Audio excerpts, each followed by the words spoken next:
আধিপত্যবাদ বিরোধী, সকল ধরনের আগ্রাসন বিরোধী, আমাদের প্রতিবাদের একেবারে মুক্তমান প্রতীক আমাদের শহীদ আবরার ফাহাদ ভাইকে স্মরণ করতে, তার তথ্য স্মরণ করতে, তার যে জজবা ছিল সেই জজবাকে নিজেদের মধ্যে ধারণ করে ভবিষ্যৎ বাংলাদেশ কেমন হবে সেই সিদ্ধান্ত নিতে।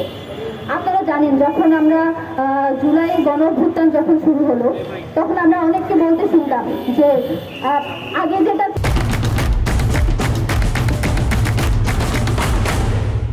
চেয়েছিলেন সেটার পক্ষে ছিলাম, এখন যেটা চাচ্ছেন সেটার পক্ষে নেই।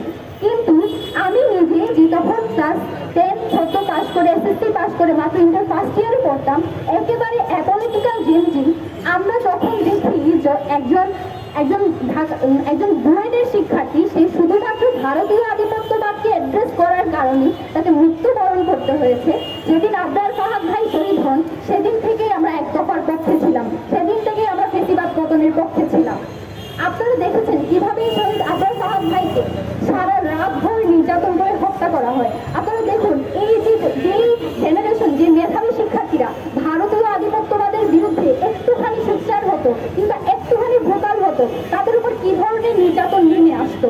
আপনারা দেখেছেন বিগত 16 বছর ধরে আমরা যখন বলি যে আমরা আওয়ামী লীগের পতন ঘটিয়েছি, আমরা শুধুমাত্র জুলাই গণঅভ্যুত্থানকে আওয়ামী লীগের পতন ঘটাইনি, বরং এই বাংলাদেশে যে ভারতীয় আধিপত্যবাদ ছিল সেটাকেও চ্যালেঞ্জ করে আমরা সেটাকেও হটানোর একটা ধাপ শুরু করেছি।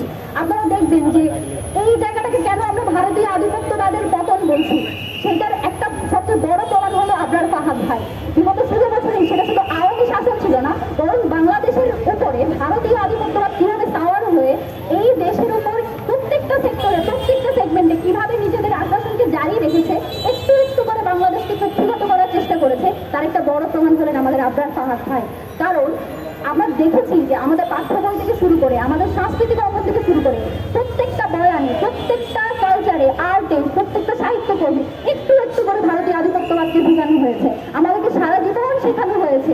1947 সালে আমাদের হয়েছে দেশ ভাগ, ভারত থেকে আমরা ভাগ হয়েছি, ভারত আমাদের আদি দেশ, এই ন্যারেটিভ আমাদেরকে গেলানোর চেষ্টা করা হয়েছে। আপনারা আরো দেখেছেন বন্ধু রাষ্ট্রের কথা বলে, বন্ধু রাষ্ট্রের একটা ন্যারেটিভ দাঁড় করিয়ে কিভাবে বাংলাদেশের উপর দিনের পর দিন অসংখ্য সব চুক্তি, অসংখ্য সব পানি বন্ধন বলেন, রপ্তানি বলেন, প্রত্যেক জায়গায় কিভাবে বাংলাদেশকে বঞ্চিত করা হচ্ছে।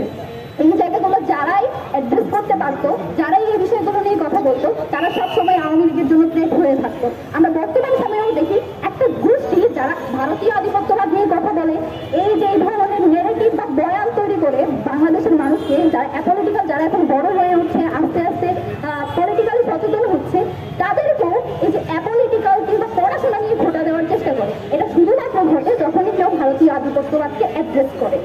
তো আমাদের বর্তমান সময়ে আজকের দিনে দাঁড়িয়ে আমরা আবরার ফাহাদ ভাইকে স্মরণ করি এবং আমরা প্রত্যাশা করি যে আবরার ফাহাদ ভাইয়ের মতো মানুষের আমাদের ঘরে ঘরে তৈরি হবে। তবে আমরা আবরার ফাহাদ ভাইয়ের মতো আর কাউকে হারাতে চাই না। আমরা লক্ষ্য করি আবরার ফাহাদ ভাই চাই, তবে জীবিত, যারা বাংলাদেশের জন্য কাজ করবে। আজকে এখান দিয়ে আমাদের একটাই দাবি, আবরার ফাহাদ ভাইয়ের যে বিচার প্রক্রিয়া চলমান সেটা যাতে খুব দ্রুত সেটা নিষ্পত্তি হয়। আমরা দেখছি যে জুলাই গণঅভ্যুত্থান থেকে শুরু করে প্রত্যেকটা আন্দোলন, গুম খুন, গত 16 বছরে যেটা হয়েছে, আমাদের প্রত্যাশা ছিল শহীদদের রক্তের উপর দাঁড়িয়ে আমরা যে সরকারকে বসিয়েছি, কিংবা 2000 শহীদদের রক্তের উপর যে সরকার দাঁড়িয়ে আছে, তারা অন্তত দৃশ্যমান কিছু কাজ করে যাবে। আনফর্চুনেটলি আমরা সেই ধরনের কোনো দৃশ্যমান কোনো এখনো বাস্তবতার মধ্য দিয়ে এখনো যেতে পারিনি বা দেখতে পারিনি, সেটা আমাদের জন্য কষ্টকর। এবং আমরা প্রত্যাশা রাখবো, আমরা যাদেরকে উপদেষ্টা বানিয়েছি, শহীদদের রক্তের উপর যারা দাঁড়িয়ে আছেন, তারা অন্তত আমাদের সাথে গাদ্দারি করবেন না। রাজনৈতিক আমাদের অনেক মতবিরোধ থাকবে, অনৈক্য থাকবে, কিন্তু ভারতীয় আধিপত্যবাদ এবং বাংলাদেশের যত জুলুম হয়েছে সেটা প্রশ্নে আপনাকে ইনসাফ কায়েম করে যেতে হবে। এবং এই প্রত্যাশা রাখছি যে আমাদের বর্তমান সরকার এ ব্যাপারে সুষ্ঠু সুরাহা করবেন এবং ঘরে ঘরে আমাদের আবরার ফাহাদ ভাই তৈরি হবে। সবাইকে ধন্যবাদ।